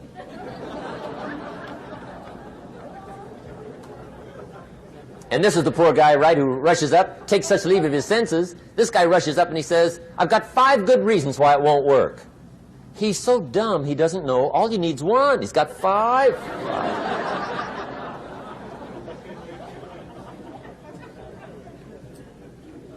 To the pessimist, the glass is always half empty. To the optimist, the glass is half full. Why would the same measure affect people 2 different ways? Answer, it all depends on how you look at it. Our lives are mostly affected by the way we think things are, not the way they are. The way we think they are affects us most. There's a subject we don't have time to get into tonight called better thinking habits. One of the major things Shove taught me when I met him, he said, poor thinking habits keeps most people poor. Not poor working habits. Most people work hard, but they don't think hard. And Shove taught me that the mind is like a factory, a mental factory. And whatever you think about all day long pours ingredients into this mental factory. And that's what builds the economic, social, financial fabric of your life. He quoted me a Bible phrase that says, as you think, so you become. How awesome. When he talked about poor thinking habits, he had me. I used to start the day reading the morning newspaper. I mean, you can believe that or not. I'd get a cup of coffee and read the paper. I'd load up on wars and riots and murders and stabbings and killings and bank robberies and muggings and car wrecks and tragedies. I'd even read the back pages. I seem to like that stuff for some weird reason. I'd load up on all that, and then I'd start the day. You can imagine the kind of days I used to have. You walk around on your financial knees. They call you economic peewee.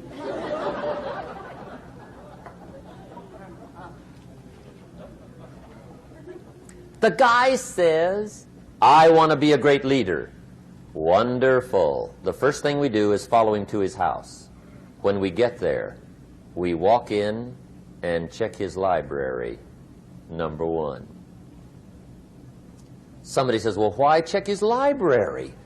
The reason is because what a man reads pours massive ingredients into his mental factory, and the fabric of his life is built from those ingredients.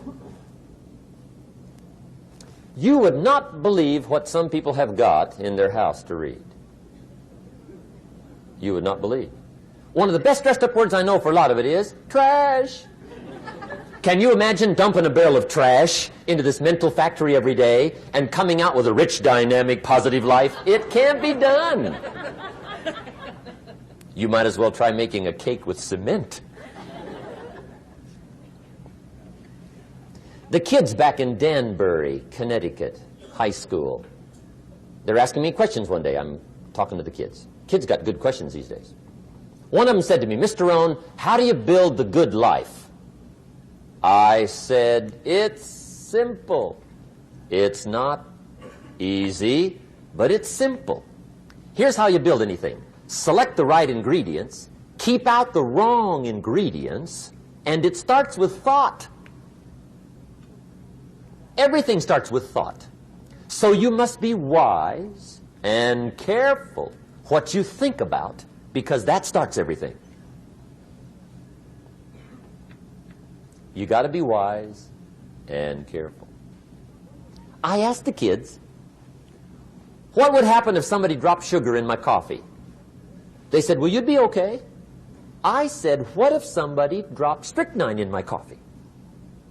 They said, well, you'd be dead. I said, correct. Lesson 1. Life is both sugar and strychnine. You gotta be careful.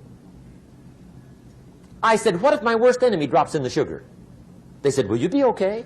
I said, what if my best friend, even by accident, drops in the strychnine? They said, well, you'd be dead. I said, correct. Lesson 2, watch your coffee.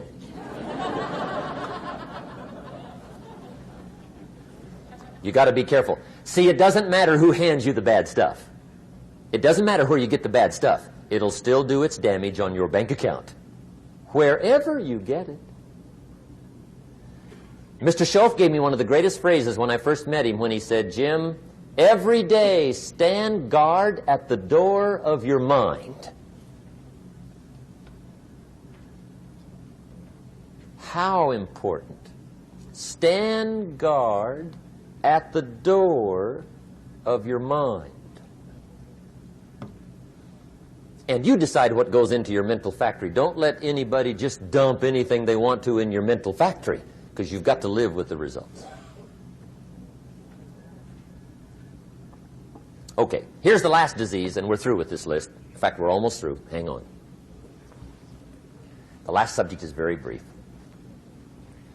The last disease, but this one is deadly. Engage in this one, indulge in it even slightly, and you might as well forget the future, because it's going to forget you. Complaining, crying, whining, griping, a Bible word called murmuring. See, that'll ace your future. Spend 5 minutes complaining, and you have wasted 5. And you may have begun what's known as economic cancer of the bone. Surely they will soon haul you off into a financial desert and there let you choke on the dust of your own regret. I hope I said that well, so you won't forget. It's a deadly disease. If you don't think it's bad, ask the children of Israel of Old Testament fame. Typical of us all, their story just happened to get in the book. Story says, children of Israel were slaves. God performed a series of dazzling miracles and got them out. And now they're heading for the promised land. Remember the story? Heading for the promised land. Tragedy of the story, they never got there. Reason. From day one, they started to complain. They griped about the water. They griped about the weather. They whined and cried and griped about the food. They griped about the leadership. They whined and cried because it was too far, too cold, too hot, too difficult, too miserable. I mean, they whined and cried for years. Finally, God said, I've had it, trip canceled. Or something like that. The story says they died in the desert, never got to the promised land. Which I think means 2 things. Indulge in this long enough, you get your future canceled. And I guess it also means even God himself can only take so much.